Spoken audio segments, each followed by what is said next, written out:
Today, I would like to share with you some things, but first of all, my idea was to talk about something else, but start explaining this, which is that whenever we listen to Dharma teachings, it is important to do it with certain awarenesses or discernment. It's called the 6 discernments or the 6 types of awareness that we need to develop, of which are made through the metaphor of going to the doctor. So let's go to see it through the metaphor. The first attitude that we should have when we go to listen to the Dharma, and when we talk about listening, it means when we go to listen directly to some teacher, to some master, someone, one Lama teaching us something, or when we go to read a book also, is the part of listening. If you remember well, we have talked a few times about the process of listening, comprehending, and meditating. First, we need to listen, which is where we acquire information. Then we need to comprehend, which is when we have no more doubts whatsoever about what we have listened, what we have learned. And then after that, we need to go through meditation, which is where we apply into practice what we have comprehended, so that we can actually finally realize it. Okay? So the first part, which is very important, is the part of listening. Is the part of receiving information, acquiring information, of learning. In this process, we need to have 6 awarenesses. And it makes a big difference if we listen to the teachings with these awarenesses or without them. Okay? So what are the awarenesses that we need to develop as we listen to the teachings? First awareness is to see ourselves as the patient. It's like the whole explanation goes to the metaphor of going to the doctor. So normally, why do we go to the doctor? Because we like the doctor, because he's cute and nice or whatever? Not really. Why we go to the doctor? Because we are sick. Normally we have a symptom. We don't want anymore that symptom. So based on that, we go to the doctor, and then the doctor, he will do what? He will make a prescription, tell us what is, the work of the doctor is to make a diagnosis and a prescription. Okay, the work of the doctor is not to cure us. His work is to make a diagnosis, tell, okay, you have this symptom because of this and that cause, which is this and that sickness, what you have. And in order to cure that disease, you need to do this, this, and that, which is give us the prescription. Okay? So, but first step is to see ourselves as the patient. I need the doctor. Why I go to the doctor? Because I need help. So we go to the doctor with an attitude of humbleness, in which we go to ask for help. Okay? And this attitude of humbleness, it's very, very important in order to get the cure done. Because we put ourselves into a position in which we ask for help. Okay? So when we go to listen to the Dharma, the same way we go with this attitude of humbleness in which we go to ask for help. I am sick. Sick of what? Because what are the symptoms that I have? Insatisfaction, sadness, suffering in general, worries, anxiety, fear, and so on. So, I am not well, so please, Guru Buddha, help me. And then as we go to the Guru, as we go to the Master, then what he can do, he can diagnose and say, oh yes, it's true, you are sick. Your sickness is called selfishness. And it's caused by the virus of ignorance. And so, this is the prescription of what you need to do. When you talk about a prescription, according, for instance, to Tibetan medicine, the prescription is done into 3 parts normally. The first part is change of behavior. The first way of curing any disease is to change the behavior. If we do not change our behavior, most of the times we are not able to cure a disease. And the best way of curing is not giving medicine, but just advice on how to change one's own behavior. By behavior, it is also inside including the way how we eat, the diets that we have. So our diet, the place where we live, how we sleep or we don't sleep enough, how we dress ourselves, if it's too cold or if it's warm enough. or if there is all the things related to our own daily behavior, our habits, okay? Lifestyle changes. So this is the first way of cure, lifestyle changes. This is the first cure that we need to have.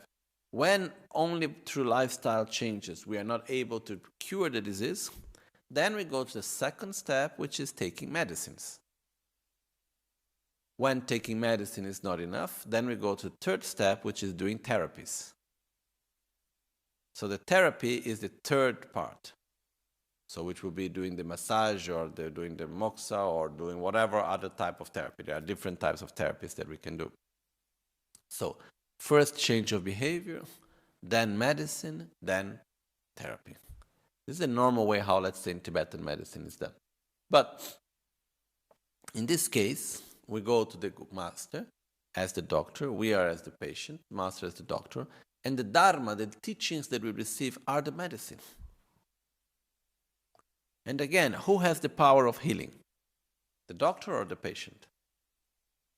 The patient is the one that has the power to heal himself. The work of the doctor and what he can do, he can give love and care to his patient, which is also somehow has a power of healing. But his main job is to give the good prescription, to give trust and to give a good prescription to the patient. Then, if the patient is not taking the medicine, is not following the prescription, then what to do? Like Shantideva said, to listen to teachings in the Bodhisattva Charavatara, it's more or less like this, the verse in which says, to listen to teachings and not put them into practice is just like going to the doctor and only reading the prescription. It's not going to work. That's why the fourth awareness is that the process of healing comes by taking the medicine, by following the prescription. No. I can go to the doctor and I say, oh, what a wonderful doctor it is. I like so much the doctor. We put a nice, beautiful picture of the doctor at home. Remember the doctor every day. And then we take the prescription and we frame the prescription, a beautiful frame, and we put at home the prescription that the doctor has given us. And then we expect to cure. I'm sorry, it's not going to happen. Because if we like the doctor, it will be better. If we respect the prescription, it will be very good. But it will only work once we follow the prescription. So the process of healing happens by following the prescription, by changing the behavior, by taking the medicine, by doing the therapies. That's the only way how it happens. Similar to that, when we receive teachings, they only work when we put them into practice. Otherwise, they won't work. You know, like I have seen people that they were saying like, oh, you know, I have been following the Dharma for more than 20 years, no change whatsoever, it doesn't work. And you go to look and you said, have you been doing what was taught to you do?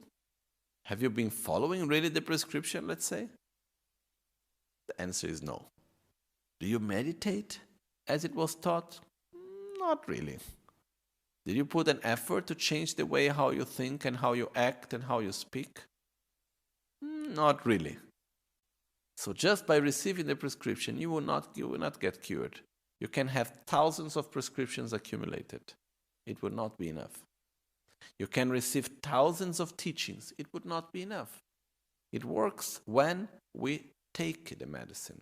It works when we put it into practice, when we follow the instructions. Otherwise, it won't work. So, first of all, I am as the patient. The Guru is as the doctor. The Dharma is as the medicine. The process of healing happens, fourth, the process of healing happens by taking the medicine. Similar to that, by putting into practice the teachings. Okay? And normally when we talk about putting into practice the Dharma, we could divide it mainly into 3 plus 1, let's say like this, which we have. First part is listening to the philosophy. So we listen to the teachings, we understand better the philosophy, and by that we change our way of behavior, of body, speech, and mind. So we put an effort to change our behavior of body, speech, and mind based on the teachings that we have received. So we don't keep only as just normal knowledge, but we try to apply it to our lives. So first is the aspect of, let's call the philosophy, where we understand the impermanence or the preciousness of this life, or in death or whatever, okay? Then slowly we develop the importance of love and kindness and many other things that we can understand, and slowly we put an effort to change our behavior and our way of being through the philosophy. The second part of the healing is the actual techniques of meditation. So as we have the different sadhanas in the Vajrayana or the different other meditations on the Mahayana and the Hinayana, so there are different practices that we can do, such as practices of meditation and also recitation of mantras and so on. Then there is the third part, which is actually of making commitments and keeping purely our commitment. That's why we taking vows. So we take vows, we make commitments, and after we follow these positive commitments that we do.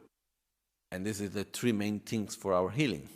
So changing our behavior through the little teachings that we listen, doing the practices, which is like the methods of healing, and then keeping our pure commitments related to our own behavior and the lifestyle.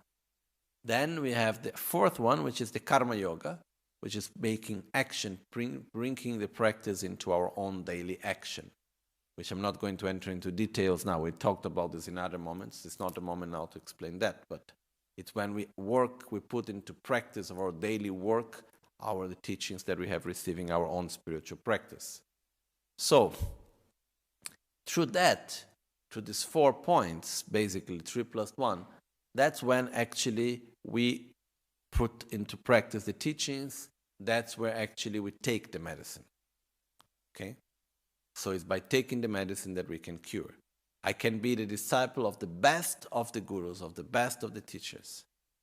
If I do not put in practice, I will have no result. Okay? Next step, the 5th point, is we must believe that we can get cured. If we not believe that we can get cured, it doesn't matter how much medicine we take. We will not really take it well. Finally, we will not really make it. So we need to understand that, yes, I can get cured. Because if we do not believe in ourselves, no, there is a moment where the process of healing is tiring, the medicine has a bad taste, it's not pleasurable, and then we say, but why should I do all of this? I believe in the doctor, I believe in the medicine, but it's not possible for me to get cured. So there is no point on me doing all of this. Because to follow the prescription takes effort. To change one's own behavior, one's own lifestyle takes effort. To take the medicine takes effort. To do the therapist takes effort. So, sometimes we see that the treatment as being more difficult than just remaining in the sickness. Or sometimes we do not believe enough that we can get cured. So we say, okay, why to put all this effort when actually I cannot really get cured, So, we don't do. So I would say that one of the most important aspects on the process of healing, it's believing that we can get cured. And I remember very clearly one time I was listening to a doctor speak. It was when our friend Dr. Rohir, he was doing his PhD, and there was the presentation of the PhD, and at that moment he called different doctors they came from different parts of the world to question him and to contest his own presentation of his thesis. And but before that, they made like a small conference giving a speech. And one of them they were very nice talks. And one of them, he was explaining about some studies that were done on cancer. And one of these studies was a study that they were checking what was there in common between all the patients that were able to get completely cured by the cancer, cured of the cancer, using different types of treatments. So they had completely different types of treatments, but all were able to get cured. So the research was, what was there in common between all these patients? And as they made the research, they found out finally that the only thing in common that they could find between all the different cancer patients that were truly able to get cured was that they all believed that they could get cured, and that was the correct treatment for them. That was the only thing that was that. They all believed completely that they would get cured, and that was the right treatment for them. That was the only thing they had in common. So the question that was coming out from that study was, how powerful is our mind in the middle of all of this? How important is to believe that we can get cured? It's very important. You know, our mind is extremely powerful. Even, I don't know, many of you have already heard about the placebo effect. You know, when we believe that something is a medicine and can help us, finally it has an effect. You know? So, if I take this and the doctor come, like, doctors before used to have placebo medicines. When people come with something which really don't, they would give, like, was just some pills with water and some sugar or whatever, that they would just give like this placebo effect medicine. No? But the placebo effect is very important, and we can see it very clearly. I believe that something can really benefit me, it does benefit. But we should also remember that there is also the nocebo effect. I believe that something harms me, it ends up harming. Okay, so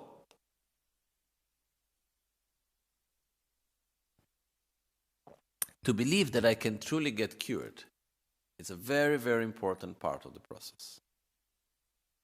And what I see very often in the Dharma is that we have a lot of faith in the Guru, we have faith in the teachings, we have faith in the Dharma, but we lack faith on ourselves. And this makes that a very important part is missing. So we must have true faith in ourselves. I can get cured. I can eliminate my ignorance. I can develop the true state of peace. I am able to get out of samsara. I can reach enlightenment. I can do it. We must believe in ourselves. Otherwise, we will not really follow well the prescription. Okay? The sixth part, so we have first, I am the patient, the teacher, the Guru is the doctor, the Dharma is the medicine, the process of healing is by taking the medicine. Fifth, I am able to get cured. I believe that I can get cured. Sixth, the process of healing, it's long and gradual. Why? Because our sickness, it's a chronic disease. It's not something that is there just after one day. We have been for lives and lives and lives with this selfishness that is our disease and so on. So it's not something that we can get cured like this in an instant. It's not changing our behavior for 3 days and making 4 meditations that will get cured. It takes time. The process of healing is long. So we need to follow it. And here, sometimes there is one thing that we need to be aware from this, is that very often we just worry about the symptom. We really don't care much about the sickness, much less about the cause of the sickness. And I see with many doctors the difficulty they have, because the patient comes, we go to the doctor, he gives us a medicine because we don't want the symptom anymore. And then after, he said, okay, take this medicine, don't eat this, do that. You need to do it for at least 6 weeks. Then what happened? After 3 weeks, the symptom is gone. And what we do? We stop taking the medicine. And then what happened? The symptom come back. Because we did not really get cured. And then we go back to the doctor, said, oh, doctor, the symptom come back, the medicine didn't really work. But did you take the medicine? Yes. Did you take for all the 6 weeks? No. So I'm sorry. It didn't work, because the moment the symptom is not appearing anymore, this doesn't mean that the sickness is completely gone. So we need to continue the process.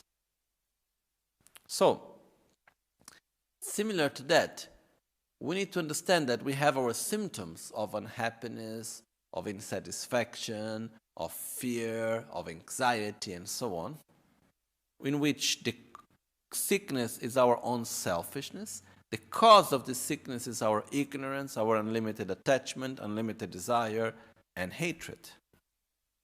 And the process of healing this takes time. So we should have no hurry, but we should have constancy. One day after the other, we should do it. And we must believe truly in ourselves. One example of this is this short story of one master. It's said to be a true story.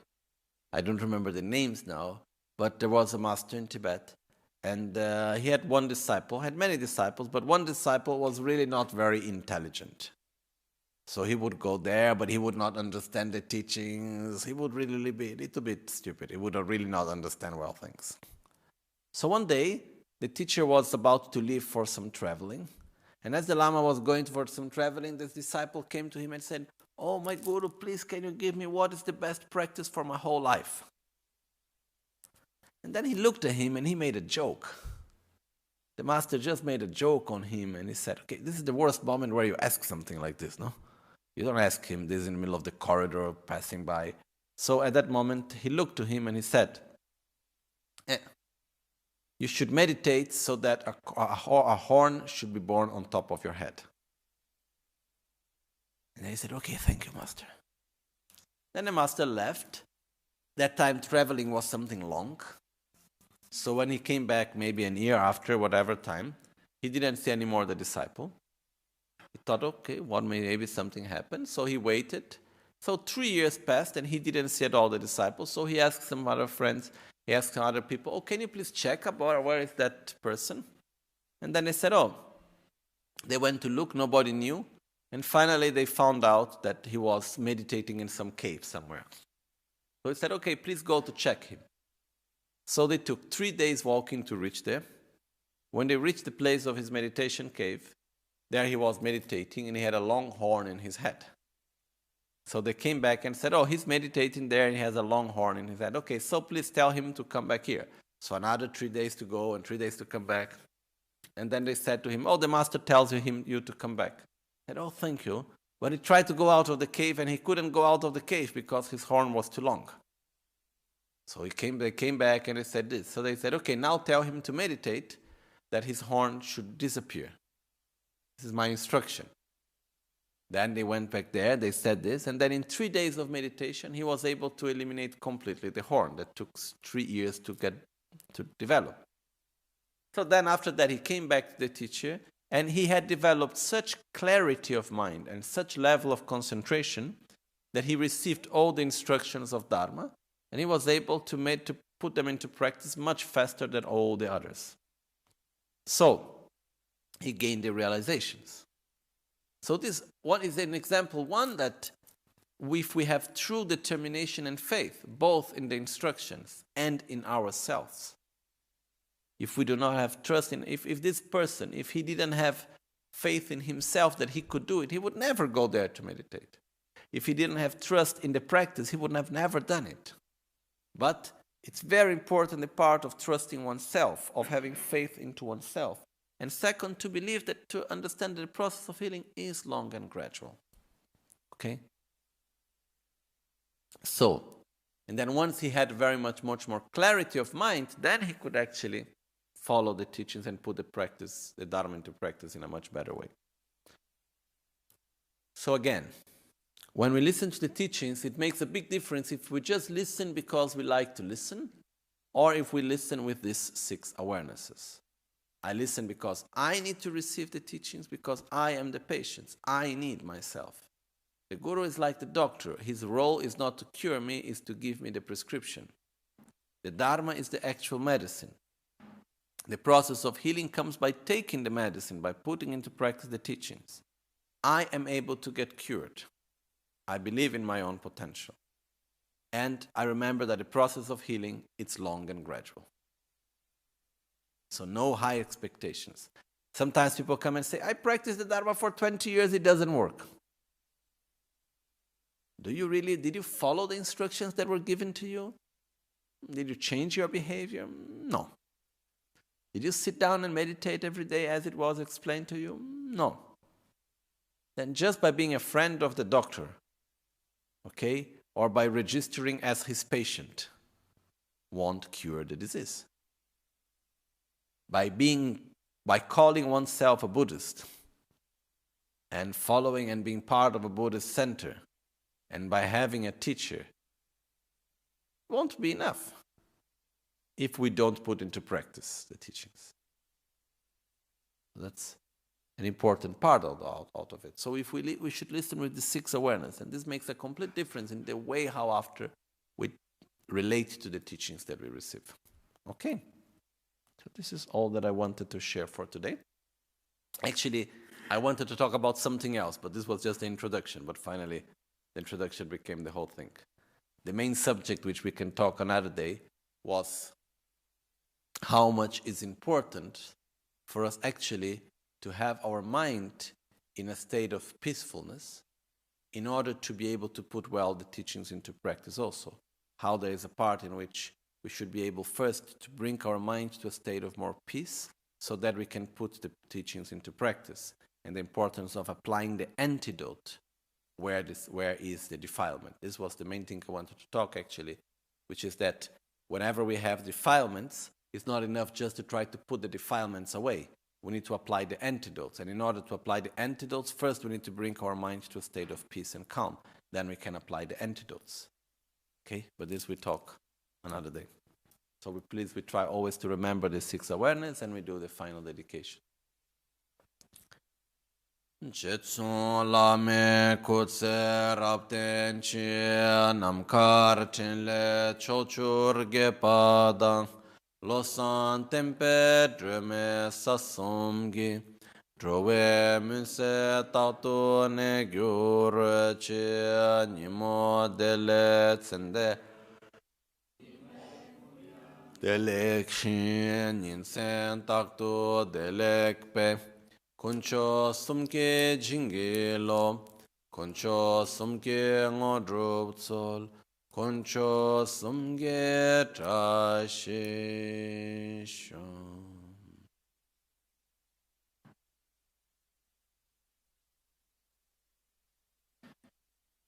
At dawn or dusk, at night or midday, may the three jewels grant us their blessings. May they help us to achieve all realizations and sprinkle the path of our lives with various signs of auspiciousness. Buona giornata a tutti.